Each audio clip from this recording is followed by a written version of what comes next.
I got to go on a podcast and talk about King, and if you haven't seen it yet, fear not, there's a clip coming right up. This is me talking King with my good friends at the Psychotronica Podcast.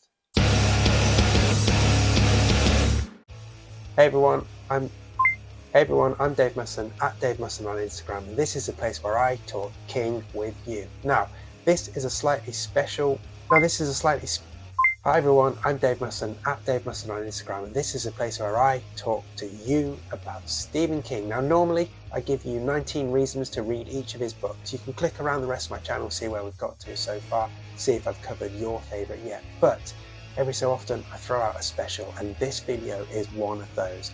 So, a few days ago I was very lucky to be invited to be a guest on the fantastic Psychotronica Podcast, which you can check out here or in the link below. And the purpose of me joining their show was to help mark Stephen King's birthday, which I did a special for, of course, but I was joining the Psychotrons to talk about Stephen King movies, in particular Psychotronic adaptations of Stephen King movies. We had an absolute blast. The episode came out on King's birthday, and thanks to the kind-hearted nature of Drew and Emily, who had me on the Psychotronica podcast, they've kindly let me use a clip from that episode to give you a taster of what we talked about. And then, well, part of the deal basically is that you then go off and listen to the full episode. So what follows is the first 20 minutes of what ended up being about an hour and 20 minutes of podcasting. And it's mainly me getting introduced to the Psychotrons and then giving my take on why I think the film Sleepwalkers fits the bill as being psychotronic. So check out the clip, and if you enjoy it, which I think you will, then go and check out Psychotronica, follow them, subscribe on all of your different podcasting channels, and in particular, check out this episode. I will put a link to this episode in the description below, and when we come back after the clip, I'll talk a little bit more, and I will point up into the corner of the screen, and you'll be able to listen to this episode directly. But for now, enjoy not only getting to hear the podcast, but also see the faces of me, which you're kind of used to, but also the lovely Drew and the lovely Emily. And I'll be back right after this clip. Greetings and salutations, or should I say long days and pleasant nights. There are other worlds than these, and today we're traveling to them with our good friend Dave Musson from the YouTube channel Dave Reads King, where he discusses all things Stephen King. His spoiler-free review of King's newest novel, Fairy Tale, is up now, so go give that a watch. But in the meantime, Dave joins our quartet today to talk about the birthday boy, Stephen King. That's right, on September 21st, the man who gave us Pennywise, Jack Torrance, Christine, Cujo, and the Tommyknockers, and okay, I guess the Shitweasels too, Emily, turned 75. And to celebrate, we are going to be talking about his works translating over to psychotronic filmmaking. Before we put our party hats on and share our thoughts, Dave, thanks so much for joining us. How are you doing? And really quickly, can you tell us why Stephen King means so much to you, and so much, in fact, that you dedicate an entire YouTube channel to his works? Yeah, sure. Thank you so much for having me. It's always a pleasure to be a guest on something like this, and particularly a show that I've been listening to and enjoying and getting a lot out of. Yeah, I really appreciate you having me on. So, I mean, I guess the short answer is he's my favorite author, and I was looking for an excuse to have a go at trying YouTube. The more interesting version of that is, I guess, my brain, when I get into something, my brain doesn't just allow me to enjoy it. It sort of turns me into this evangelist mode, and I have to try and create content around those things that I enjoy and shout into the void about it. So yeah, I started this channel thinking very few people would bother watching. And I think through a combination of having fairly okay content, but more importantly, being very consistent with my schedule, being quite reliably there every week, people have just subscribed, I think, just because they keep seeing me, and they're just, I don't know, perhaps they hope I'll go away if they pay me a little bit of attention. So yeah, I'm at a point now where I'm kind of a very, very minor Stephen King influencer. I'm in that sort of sweet spot between, I was given an advanced review copy of Finn, the short story, this year. Yeah. But I'm nowhere near advanced review copies of his actual books. So it puts me somewhere in the middle, but I'll take it. I'm very happy. Yeah, exactly. Still a pretty cool place to be. But Yeah. we're also joined today by the biggest fan of Stephen King's newest novel, Fairy Tale, Emily Winter. Oh boy. Emily, how are you? How are you doing? And when's the first time that you remember reading Stephen King? I am doing fine. Fairy Tale was fine. I don't need to get a hater reputation. 2 big novels in a row. So that's all I Yeah, have to say. that was bait. In mixed company about Fairy Tale. I'll save it for the conspiracy boards. But my first King was actually, what year did Under the Dome come out? That's a Dave question. 2000 something. Was that 9? 2009. Okay. Yeah. So that was my first King. And I loved it right up until the end. And then I hated it. And I was like, oh, the people are right. This guy can't write endings, because it's the only one I'd read in my defense. So I'd, heard the scuttlebutt. And then I did not go back to him until 2014 when I read The Dark Tower. Someone I worked with suggested it. She'd been reading it. She was older. She'd been reading it since it came out. So I kind of had to jump on her because I got to just read them all in a row. So I started Gunslinger and then just went straight through the series. And then I went back and read literally everything else. So Dave, I didn't ask you that question. What was your first King? So my first King was Cujo, and I'd had years of my parents sort of saying, "Oh, you should give Stephen King a try. I think you'd like him." Because when I was a kid, I was really into Roald Dahl, and then got into Goosebumps. And I think the transition from Roald Dahl to Stephen King is not actually that weird, because Roald Dahl stuff is pretty dark. Yeah, it's a pretty natural progression. That makes sense. Yeah. And then I was browsing in a secondhand bookshop and found a copy of Cujo for about £1 or something.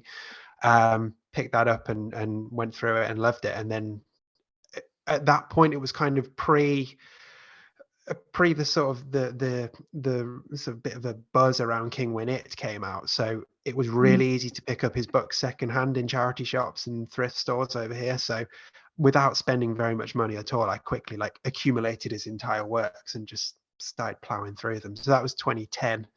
And I'm now at the point where I've read everything at least twice. But yeah, I just hooked. I was about to say, before we started recording, Dave was telling us how he's about to read Billy Summers for the 3rd time. Yeah. A true an historian. But yeah, I guess the first thing that I ever remember seeing Stephen King related was the cover for Skeleton Crew with a monkey on the front. And it was sitting on my dad's coffee table. And then, and I didn't really know what it was at the time, but then I ended up seeing that cover again. And so I asked my dad, I was like, hey, where's that copy of Skeleton Crew that you have? I wanted to read it. He's like, what are you talking about? So then I built this whole story in my head about how it was a ghost book. But anyway, because he had no recollection of owning that skeletons, book. Yeah. Yeah, exactly. He had no recollection of owning that book. But nice. So what we're going to do today is we're going to be picking one existing film that is out there right now that we believe fits the bill as being psychotronic. We'll throw some honorable mentions in there as well. But once we've done that, we're each going to give 2 of King's works, and this can be anything: novel, novella, short story, politically charged tweet, that we think would make a great psychotronic film. And these aren't necessarily unadapted works, but ones that we'd like to see be done today in that psychotronic spirit. So, Dave, happy Stephen King's birthday. What's your first pick? Indeed. Happy birthday to the great man. So I guess at first I found this to be quite a tough task, until I then remembered that actually most people in the world don't think about Stephen King all day like I do. So, I was thinking about your guys' definition of psychotronic movies, and none of them are forgotten to me because I'm always thinking about them, but they probably are to most of the wider world. So once I got over that, it was much easier. You just, I was flicking through my copy of the book Stephen King at the Movies by Ian Nathan, which is a really good collective of all his work. And I was going through and realized that actually, we're absolutely totally fucking spoiled for choice with this. Yeah. Yeah. So I guess ones that I considered before I settled on my choice. So I think Cat's Eye, anthologies from the 80s, they just naturally feel like they fit in this world. The Night Flyer, because it's about a vampire who flies around in a plane and has a giant tusk. Those are great choices. I mean, any of the hundreds of Children of Corn movies. And the Tales from the Dark Side movie. Yeah, and the Tales from the Dark Side movie, although I thought that was a stretch because only one segment was a King story. So part that one. And then We would have allowed it though. Yeah, I suppose. Yeah. It's definitely one worth checking out for sure. And then I almost plumped for Thinner, but then it turns out that one is based on a book by some guy called Richard Bachman. Who's so that? I binned that one off. No That idea. would have been embarrassing. Yeah. It would. And I didn't want to come on as a supposed King expert and talk about some other guy's work. So Yeah. I finally landed on a film from 1992, and that one is Sleepwalkers. Have you guys seen Sleepwalkers before I get into my ramblings about it? I've actually never seen Sleepwalkers. It's I've one never that I've never seen it. I've always meant to finally get around to, and for whatever reason, I just have not watched it yet. But after this, I'm sure I'm going to. Okay, well, yeah.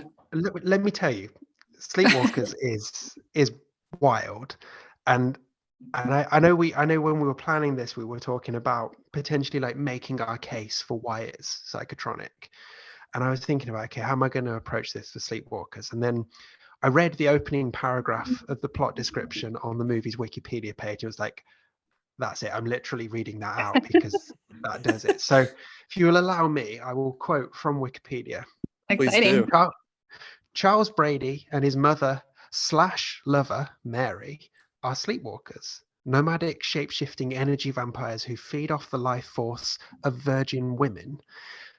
Though they normally maintain a human form, they can transform into human-sized bipedal werecats, which is their natural form, and they can do this at will. And they have powers of both telekinesis and illusion. And here's the twist. Domestic cats are their only weakness, and the two species are mutually hostile. Yeah. And those domestic cats can see through their illusions and violently attack them, inflicting severe to fatal wounds on them with their claws and teeth. So we've got werecats whose mortal enemy is cats. We've got a mother who basically keeps herself alive in between kills by having sex with her son. Something naturally. we do get some gratuitous scenes of. We've got beasts that live off the life force of virgin women, obviously. So yeah, it's pretty crazy, and that's without even watching the movie. That's literally just reading a little bit of the Wikipedia page. Well, I can tell you right now, I'm team werecats, 100%. If I gotta choose werecats or cats, I'm going with the werecats. Yeah, so same, unfair. Same I don't understand your hate for cats. Just they know what they did. That's probably an off pod discussion. They know. I'm fuck cats. I'm on that as well. Thank you. Even with my idiot dog in the room with me, I'm still team dog. Anyway, so Sleepwalkers. This one's interesting because this is Stephen King's first ever project where he just wrote something purely for the screen. So this is not an adaptation of a novel or a short story. It's not been given the novelization treatment, which I'm sure Emily is sad about. Oh, you will be once you've watched the movie. I will write it myself if I have to. Okay, great. Well, that's that settled. So this is King just writing, like, let's face it, a batshit crazy screenplay, and then teaming up with the well-known sensible director Mick Garris, who definitely never does anything campy, pulpy, or psychotronic at all. Mm-hmm. And this is the first time they worked together in their career, as far as I can tell, actually, because this is nice. This is pre. Okay, I didn't know that. I think this is where they met. So anyway, you go into the film and we know we're in for a treat right from the credits. So we have the opening credits are like this, an excerpt from this fictional book called The Encyclopedia of Arcane Knowledge, which apparently was something that Garris inserted to try and attempt to give us some backstory, which is an interesting idea. And this excerpt claims that the Sleepwalkers are probably the source of the vampire legend, which is bold to say the least. Okay. And Go for it, though. true. And then the plot. So, I mean, there isn't really a plot, to be honest. I was going to say lots of story, not much plot. It sounds like. Yeah, the special effects are interesting, and the kills are pretty extraordinary as well. I mean, we get one particular highlight. I can't think of any other movie where you'd see things like a police officer getting stabbed in the back with an ear of corn, followed by the line, "No vegetables, no dessert. That's the rule." Or we get two police. Yeah, we get two police cars exploding just after a single bullet hits them. There's a guy who has his hand ripped off after being told that some folk need to keep their hands to themselves. We get someone's eye being taken out by a corkscrew. And then there's the quite hilarious one where a guy basically sort of gets scratched or slapped in the face, staggers a little bit, holding his face, sees that he's near a lamp, and then just throws himself into the lamp and dies. It's quite. And he dies? Yeah. I've got to watch this. Yeah, it's wild. You basically read off a Psychotronic checklist. It's I know. This pretty much covers all the bases. We got it all in here. The cast is an interesting one to look at as well. So the hero, the lead, the final girl, whatever we're calling her, Tanya, she's played by Mae Chin Amick, so she was fresh off Twin Peaks at this point.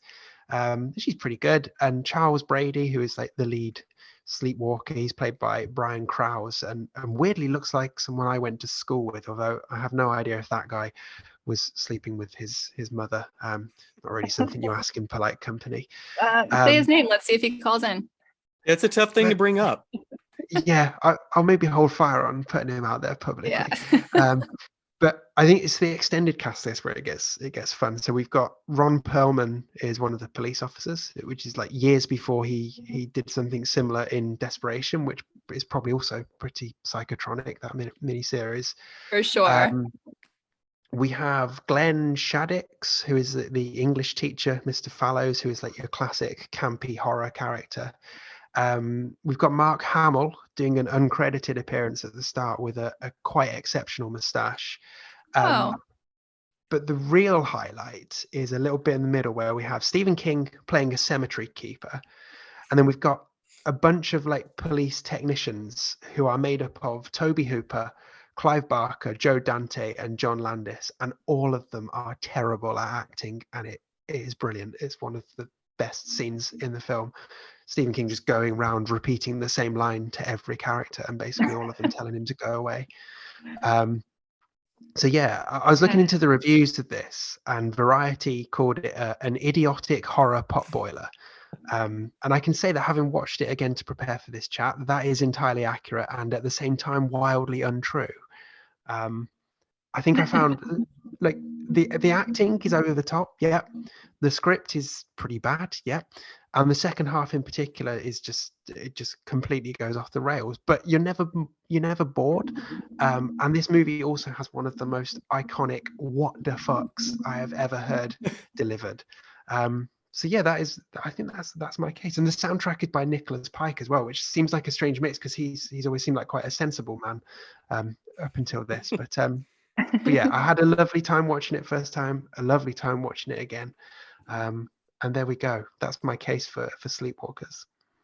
I am genuinely excited to watch this now. I think you had me at guy throws himself into a lamp after the fact and then dies.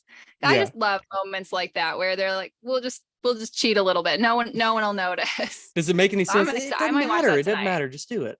Yeah, do it. So I'm really excited. Pluto TV. So it is out there to watch like an for app? free. I don't have that. That's an app. Yeah, I'll get that. Pluto, yeah, it's I was gonna say it's kind of like Tubi. It sort of is. It's free, ads, that kind of thing. But I mean, that sounds like a movie I would pay $3.99 for, but free is better. Yeah, I know what I'm going to be doing after this tonight. Yeah, I'm so excited. That's incredible. No, that's hot start, because yeah, that's going to be tough to top. So that was the first part of my appearance on the Psychotronica podcast. Thanks again to Drew and Emily for letting me use that clip. So as you'll have just realized, I was talking about Sleepwalkers and making my case as to why I think that's Psychotronic, but you should definitely go and check out the rest of the episode, because you will hear Drew and Emily's picks for an existing King property that fits the bill as being Psychotronic. But then we all put forward our own pitches for things that have not yet been made that we think would be well suited in a Psychotronic world. So we've got some great suggestions from Drew and Emily, and not meaning to blow my own trumpet, but quite frankly, a stupendously brilliant pitch from me for a new anthology movie of King stories that I had a lot of fun coming up with, and you're going to enjoy when you go and listen to that podcast. So check that out. Make sure you subscribe to Psychotronica wherever you get your podcasts. And of course, if you've not subscribed here, then please do so you don't miss any videos in the future. If you want to come and chat all things Psychotronic in the world of King, or just Stephen King in general, I'm at Dave Musson on Instagram. Come and say hi. And otherwise, I will be back soon with a regular video. So keep it weird. Bye.